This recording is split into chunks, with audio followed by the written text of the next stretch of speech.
मुझे लगता है कि इस मामले में मुझे अखिलेश यादव जी की तारीफ करनी पड़ेगी कि उनकी दूरदृष्टि बहुत गजब की थी जब उन्होंने मध्य प्रदेश के चुनाव में कांग्रेस पार्टी के लिए चालू पार्टी शब्द कहा। तो मैं कह सकता हूं कि कांग्रेस बहुत पुरानी पार्टी तो है मगर बहुत चतुर सयानी पार्टी है और उसने ऐसा दांव चला है कि अखिलेश जी के लिए अब ना करते बनेगा और ना हाँ करते बनेगा। और ये कौन से एंगल से सोच रहे हैं कि हम बहुमत लेकर आएंगे? कहां जी 150 पार हो जाए तो बात बनती है।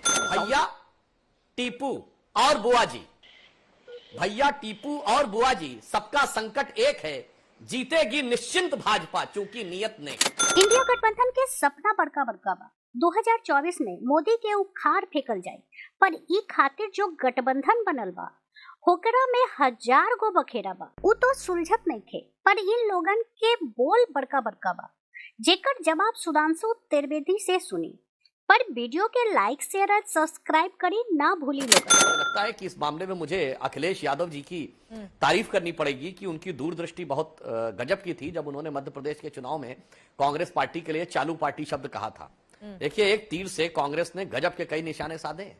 अगर कांग्रेस और सपा का गठबंधन होता तो 4-6 सीटों से आगे कांग्रेस पार्टी दावा ही नहीं कर पाती और समाजवादी पार्टी की स्थिति मुख्य विपक्षी दल के रूप में, जो कि वो उसकी उत्तर प्रदेश विधानसभा में और वो चाहती है कि यूपी की राजनीति के दूसरे ध्रुव के रूप में वो बनी रहे, वो यथावत बनी रहती।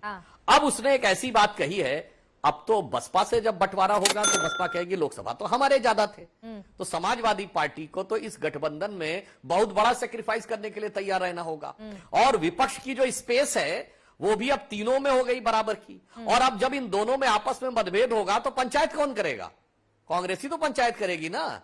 जब सपा बसपा के बीच में मतभेद होगा तो मैं कह सकता हूं कि कांग्रेस बहुत पुरानी पार्टी तो है मगर बहुत चतुर सयानी पार्टी है और उसने ऐसा दांव चला है कि अखिलेश जी के लिए अब ना करते बनेगा और ना हाँ करते बनेगा। तो जिसे कहते हैं कि राजनीतिक दृष्टि से बहुत चतुराई भरा काम कांग्रेस पार्टी ने करने में सफलता हासिल की। और एक और बात भी बहुत स्पष्ट हो गई। देखिए, ये सारा का सारा फैक्टर एम फैक्टर के लिए है। मतलब मैं तो इसको कह रहा हूं मनी फैक्टर है मगर इसको एम से अगर मुस्लिम भी मान ले तो अगर सपा ही लड़ती 80 में 70 सीटें तो सपा मेजर शेयर रहती। अब तो भाई एम का भी 3 जगह बंटवारा हो जाएगा तो विधानसभा में भी एम का कोई अकेला दावेदार नहीं रहेगा। अब मुझे लगता है अभी अखिलेश यादव जी जो भारत की राजनीति के अपेक्षाकृत सबसे युवा और फॉरेन रिटर्न और पढ़े लिखे लोगों में से एक हैं, अब देखना होगा कि वो इस चक्रव्यूह के भेदन में कैसे सफल हो पाते हैं। और कम से कम यहाँ पर अलायंस में सभी बराबर के हिस्सेदार हैं। तो आशुतोष भाई जो है वो पूछ सकते हैं राहुल गांधी से, राहुल गांधी जो अखिलेश जी से पूछ सकते हैं, अखिलेश जी नीतीश जी से पूछते हैं, बराबरी का है। एक टेबल पे सब मिलकर बात करते हैं। इनके गठबंधन में कोई पूछ सकता है माननीय प्रधानमंत्री से कोई सवाल? है किसी की हिम्मत 2 सवाल पूछने के लिए? जो और कैसे पूछेंगे आप बताइए? जिस व्यक्ति को चक्की पीसिंग फडणवीस जी कह रहे थे और माननीय प्रधानमंत्री जी आज तक नहीं कवर किया था, कहते 70,000 करोड़ का घोटाला किया, इस पर ईडी का केस निकालते, उसको गठबंधन में उप मुख्यमंत्री बनाए। क्या सवाल पूछेगा अजीत पवार जी? बताइए मुझे, क्या सवाल पूछेंगे छगन भुजबल जी? पूछ ही नहीं सकते। हमारे वहां सब बराबर के, तो सब एक दूसरे से सवाल पूछ सकते हैं। अभी ठीक है, हमारे वहां बातचीत होती है, उसके बाद एक रास्ता निकलता है। इनके वहां क्या होता है? रामविलास पासवान जी, उनका स्वर्गवास हो गया, उनका फर्नीचर बाहर फेंक दिया घर के, आज चिराग पासवान जी को ले लिया। अब क्या करे? चिराग पासवान जी भी जानते नहीं गए तो भैया ईडी का केस खुल जाएगा। तो ये दिक्कत है उनके गठबंधन में। अब ये दिक्कत है उनके गठबंधन में तो उसको हम क्या करें? हम बैठकर एक दूसरे के साथ बातचीत करते, वार्तालाप करते।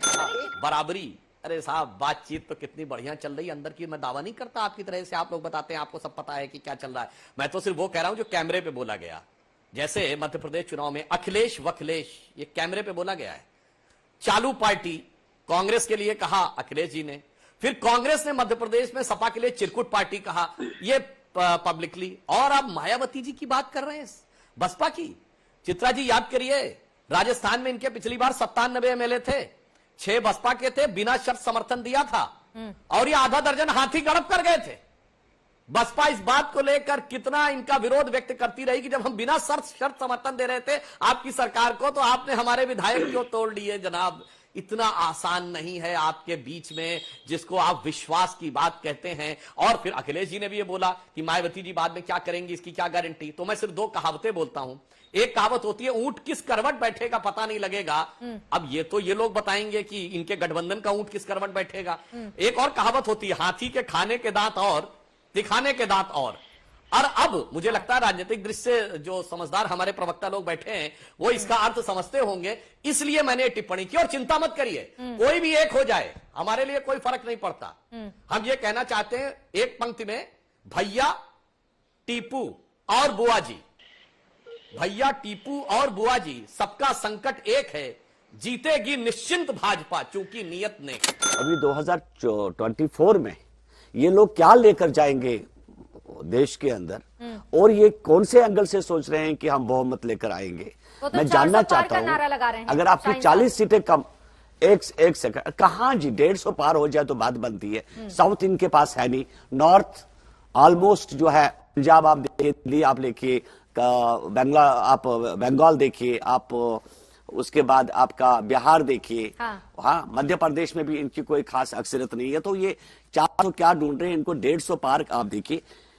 40 सीटें अगर आपकी कम हो जाती है, उनके पास मुझे बताइए, मैं सुधांशु त्रिवेदी से पूछना चाहता हूँ। ये सारी बातें तो हो ही रही है, बताइए सीटों का सुधांशु बंटवारा क्यों त्रिवेदी नहीं से हो पा रहा है, पूछना पेच चाहता हूँ। कहां पर फंसा हुआ है?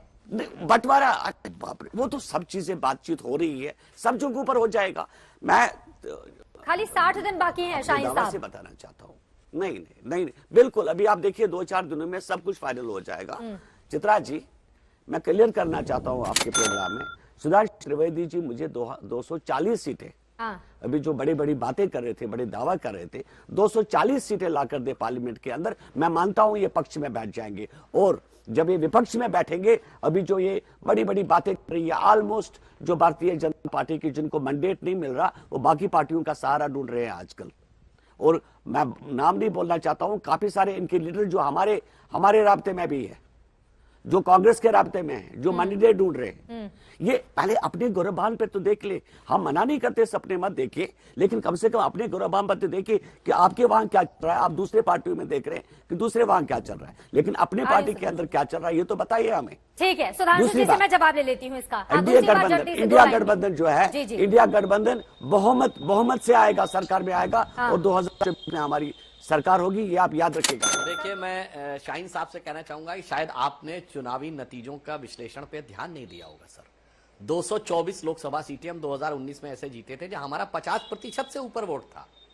यानी 224 पे तो आप सब एक हो जाएं तब भी फर्क नहीं पड़ता। और आपको ना ध्यान हो तो बता दूं, यूपी में 40 थी, मध्य प्रदेश में 23 थी, राजस्थान में 25 में 50% से ऊपर थे, गुजरात में 26 के 56 में 50% से ऊपर थे, दिल्ली में आज का मामला कुछ और है, तब का अरे भैया 150, अरे अब आज पे अब बात तो पूरी होने दीजिए साहब। और ये दो पार्टियां देखिए, ये शिवसेना और जेडीयू, इन्होंने जितने सीटें जीती हैं सब मोदी जी की फोटो लगा के जीती है। ये जितनी लोकसभा जीती है, चुनौती से कहता हूं एक लोकसभा सीट दिखा दे जहां मोदी जी का पोस्टर न लगाया हो, एक सीट बता दे जहां मोदी जी का कार्यक्रम न बना हो 2019 में। तो हकीकत में तोलना तो आपको है। आप जहां 2019 में खड़े थे उसके ठीक उलट आके खड़े हो गए हैं साहब। आप उसके आधार पे खड़े थे, हम तो जहां खड़े थे वही खड़े, इसलिए हमने वो राज्य गिनाए जहां आपके दम पे जीत के आए थे। आज आपको साबित करना है कि आप कहां खड़े होने वाले। और मजे की बात देखिए, शाहीन साहब उनकी बात हो जाए, वरना समझ में नहीं आएगा। एक बार प्लीज उनकी बात हो जाए, उसके बाद ठीक है शाहीन साहब उनकी बात हो जाए, उसके बाद अपनी टर्न में बोलिएगा। अरे जनाब, हाँ सुधांशु जी अरे साहब, यहां सर्दी वाली गलन हो रही है, गलती क्या होगी ये तो जनता तय करेगी, एक लाइन में कह दूं। और शिवसेना के लिए देखिए, इन दोनों दलों शिवसेना और जेडीयू की स्थिति जानते क्या हो गई है? जैसे पेशवाओं का साम्राज्य, मुगल साम्राज्य के पतन होने के बाद उन्होंने दिल्ली के बादशाह को अपना कैप्चर कर लिया जी, मैं बात और वो कहते थे हाँ बादशाह आप हैं, मगर असली ताकत पेशवाओं के हाथ में थी। और उस समय दिल्ली में एक बादशाह था शाह आलम। शाहीन साहब, किशोर तिवारी दोनों को याद होगा, नाम था शाह आलम। और उसके बारे में लोग क्या कहते थे? सल्तनते शाह आलम जे लाल किले ते पालम। यानी केवल उसका कंट्रोल दिल्ली के लाल किले से पालम तक था और नाम था कि हिंदुस्तान का बादशाह है। इन दोनों दलों की वही स्थिति है साहब, एक जदयू आरजेडी के कैप्चर में है और एक विकास अघाड़ी के कैप्चर में है और ख्वाबों ख्यालों में 2019 का सिनेरियो है।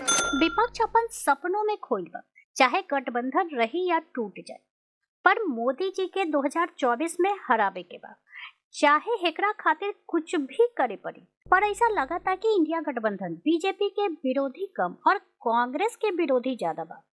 काहे कि कोई भी पार्टी कांग्रेस के सीट देवेला तैयार नहीं थे। ऐसे में गठबंधन कैसे बनी, सोचे के बाद बा। इ डिबेट पे रउआ लोगन के का विचार बा, जरूर लिखी। वीडियो के लाइक एंड सब्सक्राइब करे भूली ना लोगन।